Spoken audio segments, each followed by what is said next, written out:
ગઈ વખતે આપણે બહિર્ગોળ જે લેન્સ હતો એના વડે જે વસ્તુનું પ્રતિબિંબ કઈ જગ્યાએ રચાતું હતું, પ્રકાર પ્રતિબિંબનો પ્રકાર કેવો હતો, એનું પરિમાણ કેવું હતું, એના વિશે ભણ્યા હતા. આજે આપણે અંતર્ગોળ જે લેન્સ છે એના વડે રચાતું પ્રતિબિંબ અને એનું પરિમાણ કેવું છે આપણે સમજી લઈએ. તો આપણે અહીંયા આજે એક અંતર્ગોળ અરીસો લેન્સ લઈએ છીએ.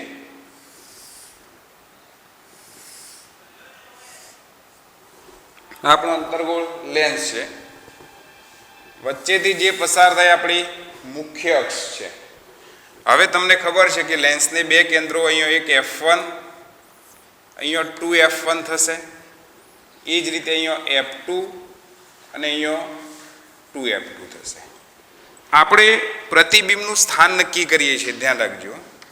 એટલે અહીંયા પહેલાં વસ્તુનું સ્થાન લખી દઈએ આપણે કે વસ્તુનું સ્થાન કઈ જગ્યાએ છે, પ્રતિબિંબ કયા સ્થાને રચાય છે, તો પ્રતિબિંબ સ્થાન લખીએ આપણે. પ્રતિબિંબનું પરિમાણ એટલે કે કદ અને પ્રતિબિંબનો પ્રકાર. ચાર વસ્તુ રાખીએ છીએ. આપણે પહેલા વસ્તુ અનંત અંતરે મૂકીએ છીએ. તો અહીંયા વસ્તુનું સ્થાન લખીએ કે અનંત અંતરે. હવે તમને ખબર છે કે અનંત અંતરેથી જે આવતા કિરણો હોય, અહીંથી ધારો કે કિરણ આવે છે આ રીતે, એ કિરણ અહીંથી આવે છે, તો લેન્સ દ્વારા આ રીતે વિકેન્દ્રિત થશે અહીંથી, એ જ રીતે અહીંથી આ બાજુ વિકેન્દ્રિત થશે અને એનું જે આભાસી પ્રતિબિંબ છે આપણને આ જગ્યાએ મળશે. તો આ જગ્યાએ એનું પ્રતિબિંબ રચાય, એટલે કે મુખ્ય કેન્દ્ર આગળ એનું પ્રતિબિંબ રચાશે. તો આપણને પ્રતિબિંબનું સ્થાન ખબર પડી જશે કઈ જગ્યાએ રચાશે, તો મુખ્ય કેન્દ્ર ઉપર F1 પર. આમ પણ તમને ખબર છે કે અનંત અંતરેથી આવતા કિરણો હોય કઈ જગ્યાએ કેન્દ્રિત થતા હોય અથવા વિકેન્દ્રિત થતા હોય, તો મુખ્ય કેન્દ્રથી જ થતા હોય. હવે પ્રતિબિંબનું પરિમાણ તો ખૂબ જ નાનું મળશે તમને, તો ખૂબ જ નાનું મળશે, એટલે કે બિંદુવત મળશે. અને છેલ્લે પ્રતિબિંબનો પ્રકાર તો તમને ખબર છે કે અહીંયા પાછળની જ બાજુ રચાય છે, એટલે કે આભાસી અને ચત્તુ પ્રતિબિંબ રચાશે. તો જ્યારે અંતર્ગોળ લેન્સની અંદર વસ્તુ અનંત અંતરે હોય ત્યારે એનું જે આભાસી પ્રતિબિંબ છે એ કઈ જગ્યાએ રચાય છે, તો મુખ્ય કેન્દ્ર F1 ઉપર રચાશે. પ્રતિબિંબનું પરિમાણ કેવું હશે, તો ખૂબ જ નાનું, એટલે કે બિંદુવત હશે, તથા પ્રતિબિંબનો પ્રકાર કેવો હશે, આભાસી અને ચત્તુ હશે. હવે આપણે વસ્તુનું સ્થાન બદલીએ છીએ. તો ધ્યાન રાખો કે વસ્તુ અનંત અંતરેની જગ્યાએથી આપણે વસ્તુ F1 2F2 થી થોડું દૂર મૂકીએ છીએ.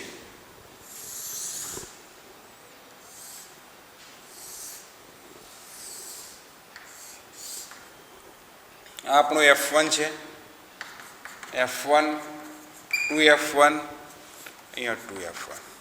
હવે આપણે વસ્તુ 2F થી થોડે દૂર મૂકીએ, એટલે કે વસ્તુનું સ્થાન કઈ જગ્યાએ, આ પ્રકાશીય કેન્દ્ર છે O અને અનંત અંતરની વચ્ચે મૂકીએ. ત્યારે તમને ખબર છે કે અહીંથી પ્રકાશના કિરણો આવશે, આ બાજુ વિકેન્દ્રિત થશે અને અહીંથી એક કેન્દ્રિત થાય, આ બાજુ પ્રતિબિંબ આ બાજુ જશે. આ જે જગ્યાએ છેદે એ જગ્યાએ આપણું પ્રતિબિંબ રચાય, એટલે કે આ જગ્યાએ આપણું પ્રતિબિંબ રચાશે.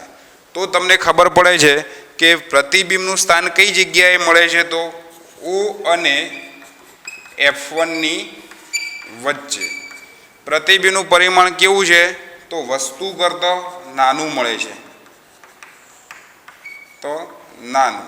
અને પ્રતિબિંબ કેવું છે, તો આભાસી અને ચત્તુ. તો આપણે અંતર્ગોળ લેન્સ અને બહિર્ગોળ લેન્સ વડે મળતા પ્રતિબિંબના સ્થાન અને પરિમાણ અને પ્રતિબિંબનો પ્રકાર કેવો છે આપણે શોધ્યું. હવે આપણી મોસ્ટ આઈએમપી થિયરી આવે છે કે લેન્સનું સૂત્ર, જેમ કે આપણે અરીસા માટે ગાઉસનું સમીકરણ શીખ્યા હતા, યાદ હોય તો 1/f is equal to 1/u plus 1/v. આજે આપણે લેન્સ માટે સમીકરણ ભણવાનું છે. ધ્યાન રાખજો, લેન્સ માટે અને અરીસા માટે સૂત્ર અલગ અલગ હોય છે. તો આપણે આજે લેન્સ માટેનું સમીકરણ ભણશું.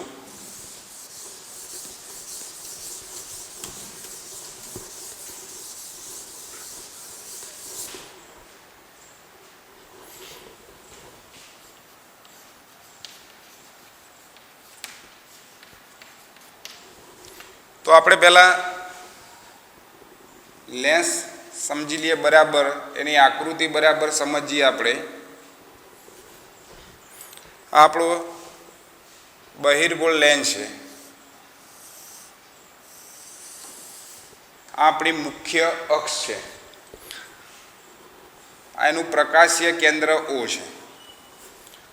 અહીંયા જે આપણે અંતર લઈએ છીએ એ અંતરને આપણે F1 કહીશું. એટલું જ અંતર અહીંયા એને 2F1 નામ આપીએ છીએ. એ જ રીતે આ બાજુ જે અંતર છે એનું અહીંયા F1 નામ આપું છું, અને અહીંયા જે અંતર છે એને 2F2 નામ આપીએ છીએ આપણે. તમને ખબર છે, આ રહ્યું F1, આ રીતે F1 એને બે કેન્દ્રો હોય. મુખ્ય કેન્દ્ર અહીંયા 2F1 એને વક્રતા કેન્દ્ર કહેવાય, અને 2F2 એટલે એને વક્રતા કેન્દ્ર કહી શકીએ. હવે આપણે વસ્તુ મૂકીએ છીએ આ જગ્યાએ, બરાબર ધ્યાન રાખજો. વસ્તુ ધારો કે આ જગ્યાએ મૂકીએ છીએ આપણે, તો તમને ખબર છે કે કિરણો ક્યાંથી નીકળે? વસ્તુમાંથી કિરણો નીકળશે. તો વસ્તુમાંથી નીકળશે એમાં એક પ્રકાશીય કેન્દ્ર ઓમાંથી પસાર થશે. આ રીતે પ્રકાશીય કેન્દ્ર ઓમાંથી એક કિરણ નીકળશે આ રીતે. અને બીજું સીધું જે કિરણ નીકળશે અહીંથી, આપણું આ જે કિરણ છે એ સીધું કિરણ નીકળશે અને અહીંથી વક્રીભવન પામશે. અને એ વક્રીભવન પામી એટલે કે મુખ્ય કેન્દ્ર F1 માંથી નીકળી અને આ જગ્યાએ વક્રીભવન પામશે. અને જે જગ્યાએ બે કિરણો છેદે છે એ જગ્યાએ આપણું અહીંયા પ્રતિબિંબ રચાય છે. આપણે વસ્તુ અહીંયા મૂકી છે, વસ્તુમાંથી બે કિરણો નીકળે છે. એક મુખ્ય કેન્દ્ર એટલે કે પ્રકાશીય કેન્દ્ર ઓમાંથી એક કિરણ પસાર થશે. એક આપણે સમાંતર કિરણ લઈએ છીએ અને સમાંતર કિરણ વક્રીભવન પામી અને બે કિરણો જે જગ્યાએ છેદે એ જગ્યાએ આપણું પ્રતિબિંબ રચાય. હવે વાત કરવાની છે કે તમને ખબર છે કે અહીંથી F1 સુધીનું અંતર છે એને આપણે કેન્દ્ર લંબાઈ કહીએ છીએ. આટલા સુધીના અંતરને શું કહેવાય? કેન્દ્ર લંબાઈ. અહીંથી 2F2 સુધીની વક્રતા ત્રિજ્યા R કહેવાય. અને જે જગ્યાએ પ્રતિબિંબ રચાતું હોય એને પ્રતિબિંબ અંતર V કહેવાય. એને શું કહેવાય? પ્રતિબિંબ અંતર V. આપણે વસ્તુ આ જગ્યાએ મૂકી છે તો અહીંથી આટલું જે અંતર છે એને વસ્તુ અંતર U કહેવાય. હવે આપણે નામ આપી દઈએ છીએ. આ બિંદુનું D નામ આપું છું, આને આપણે E અને B નામ આપીએ છીએ, આને આપણે A', B' નામ આપીએ છીએ. A', B' નામ. આ નામ તમને ખબર છે કે આપણે F1 નામ આપેલું છે. તો આપણે પહેલાં લેન્સનું સૂત્ર કોને કહેવાય? તો તમને ખબર છે કે વસ્તુ અંતર U, પ્રતિબિંબ અંતર V અને કેન્દ્ર લંબાઈ F વચ્ચે સંબંધ દર્શાવતા સમીકરણને લેન્સનું સૂત્ર કહે છે. તો U, V અને F આ ત્રણ વચ્ચેનો જે સંબંધ છે એ સંબંધ દર્શાવતા સમીકરણને આપણે લેન્સનું સૂત્ર કહીએ છીએ. હવે તો આપણે પહેલાં લખી દઈએ. તમને ખબર છે કે વસ્તુ અંતર અહીંયા વસ્તુ મૂકી છે, O થી B સુધીનું અંતર છે એને આપણે OB કહીએ, ઇઝ ઇક્વલ ટુ U. પણ યુ ઓની આ બાજુ છે એટલે અંતર શું થશે આપણું માઇનસ થશે. એ જ રીતે અહીંયા પ્રતિબિંબ અંતર, અહીંયા પ્રતિબિંબ રચાય છે તો આટલાથી આટલું અંતર ઓની સાપેક્ષે અંતર નક્કી કરાય. તો ઓબી ડેશ બરાબર વી, પણ આ અંતર કેવું આવશે? પ્લસ આવશે, કારણ કે આપાત કિરણની દિશામાં અંતર છે માટે આ અંતર કેવું આવશે? પ્લસ આવશે. આપાત કિરણની વિરુદ્ધ દિશાનું અંતર હોય તો માઇનસ આવે, માટે આપણે વસ્તુ અંતર માઇનસ લીધું છે અને પ્રતિબિંબ અંતર પ્લસ લીધું છે. એ જ રીતે કેન્દ્ર લંબાઈ ઓથી F1 સુધીનું અંતર, તો ઓ F1 લખીએ અને એને આપણે શું લખીશું? તો F લખીશું. તો કેન્દ્ર લંબાઈને શું કહેવાય? તો આપણો F કહેવાય. હવે આપણે ખાસ સમજવાનું છે કે આપણે બે ત્રિકોણ પસંદ કરીએ છીએ, એ બે ત્રિકોણ બરાબર ધ્યાન રાખજો. ત્રિકોણ એ બી અને ઓ, ત્રિકોણ એ બી ઓ. તો ત્રિકોણ એ બી ઓ અને ત્રિકોણ, આ ત્રિકોણ આપણે પસંદ કરીએ છીએ બીજો ત્રિકોણ એ ડેશ બી ડેશ અને ઓ, ને ત્રિકોણ એ ડેશ બી ડેશ અને ઓ બંને સમરૂપ ત્રિકોણ છે. હવે સમરૂપ ત્રિકોણ હોય તો તમને ખબર છે કે આપણે એ બી ભાગ્યા એ ડેશ બી ડેશ એટલે કે આ બાજુ ભાગ્યા આ બાજુ બરાબર શું લખી શકીએ? આ બાજુ ભાગ્યા આ બાજુ, એટલે કે બરાબર BO અથવા OB ભાગ્યા OB ડેશ. બે ત્રિકોણો આપણે ABO અને A dash B dash O બંને ત્રિકોણો કેવા છે? તો સમરૂપ ત્રિકોણ છે. સમરૂપ ત્રિકોણ હોય તો બે બાજુનો ગુણોત્તર આપણે લઈ શકીએ. તો એક બાજુ આ AB ભાગ્યા A ડેશ B ડેશ, એ જ રીતે આ બાજુ BO અથવા OB, એ જ રીતે OB ડેશ. હવે તમને ખબર છે કે OB નું બીજું માપ, તો OB એટલે આટલું અંતર, U વસ્તુ અંતર, તો એને વસ્તુ અંતર આપણે U લઈએ, પણ આ અંતર કેવું લખવાનું છે? તો આપણું માઇનસ લખવાનું છે. અને OB ડેશ એટલે કે અહીંયા પ્રતિબિંબ અંતર છે, તો એની જગ્યાએ આપણે પ્રતિબિંબ અંતર શું લખીએ? V લખીએ. સમીકરણ નંબર 1 બરાબર ધ્યાન રાખજો. હવે આપણે બીજો ત્રિકોણ પસંદ કરીએ છીએ. એ બીજો ત્રિકોણ ધ્યાન રાખો, ત્રિકોણ OD અને F1. આ ત્રિકોણ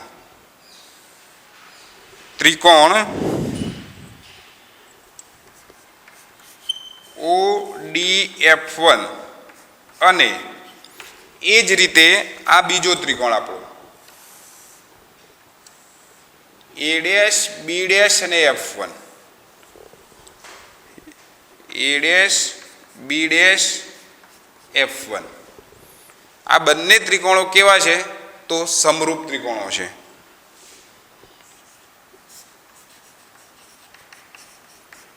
સમરૂપ છે.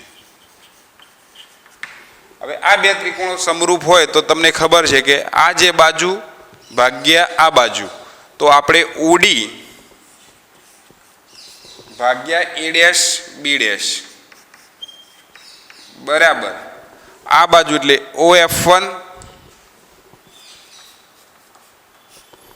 ભાગ્યા B dash F1, B dash F1. હવે તમને ખબર છે કે આ સમાંતર બાજુ ચતુષ્કોણ બને છે, એટલે જેટલું OD નું માપ હોય એટલું જ શું હશે? તો AB નું માપ હોય. તો આપણે અહીંયા લખી શકીએ કે OD is equal to AB, OD is equal to AB. તો OD ની જગ્યાએ આપણે લખીએ AB ભાગ્યા A ડેશ B ડેશ બરાબર OF1, તો આટલું માપ છે આપણું OF1. હવે ધ્યાન રાખજો, આપણે BF1 માપ શોધવું છે, એટલે કે આટલું માપ શોધવું છે.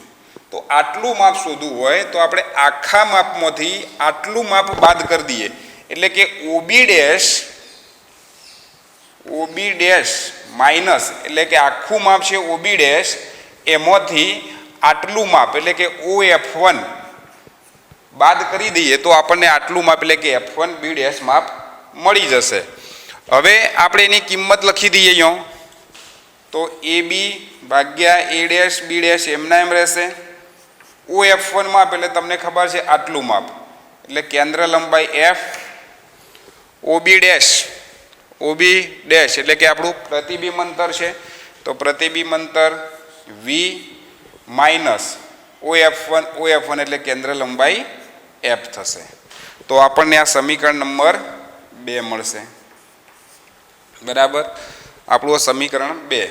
હવે તમને ખબર છે કે સમીકરણ 1 AB ભાગ્યા a', સમીકરણ 2 AB ભાગ્યા a', તો બંને સમીકરણ કેવા છે? સરખા છે. તો આપણે સમીકરણ 1 અને 2 સરખાવતા, 1 અને 2 સરખાવતા, તો 1 અને 2 સરખાઈએ તો તમને ખબર પડે કે -u/v is equal to f/v - f લખી શકાય. સમીકરણ 1 આપણું છે a ભાગ્યા a', b' બરાબર -u, તો આ -u/v. એ જ રીતે AB ભાગ્યા a', b' બરાબર f/v - f આપણે લખી શકીએ.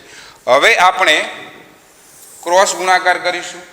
તો ક્રોસ ગુણાકાર તમને ખબર છે કે આ પદ આ બાજુ ગુણાશે, આ પદ આ બાજુ ગુણાશે, તો -u f' લખીએ આપણે, અને v - f આ બાજુ ગુણાશે એટલે કે v - f રહેશે.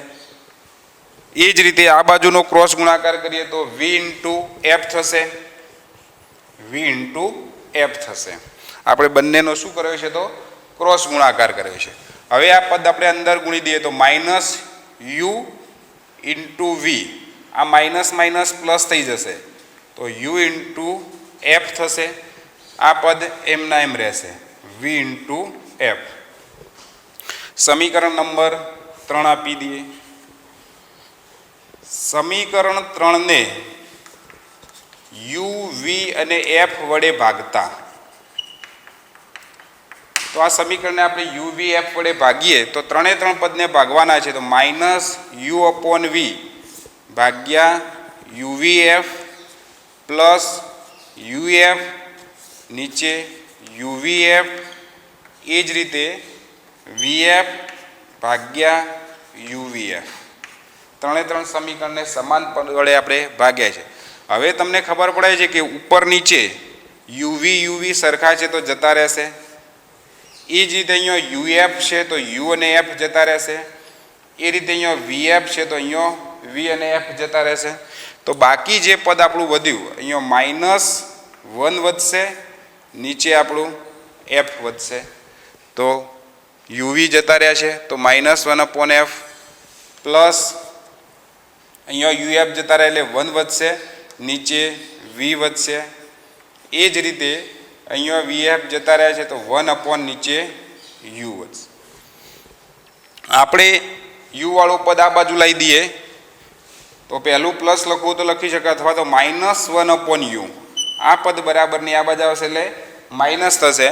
આ પદ આપણે એમના એમ રાખીએ છીએ +1/v, અને આ પદ છે બરાબરની આપણે આ બાજુ લઈ જઈએ છીએ તો એ પ્લસ થઈ જશે, તો 1/f.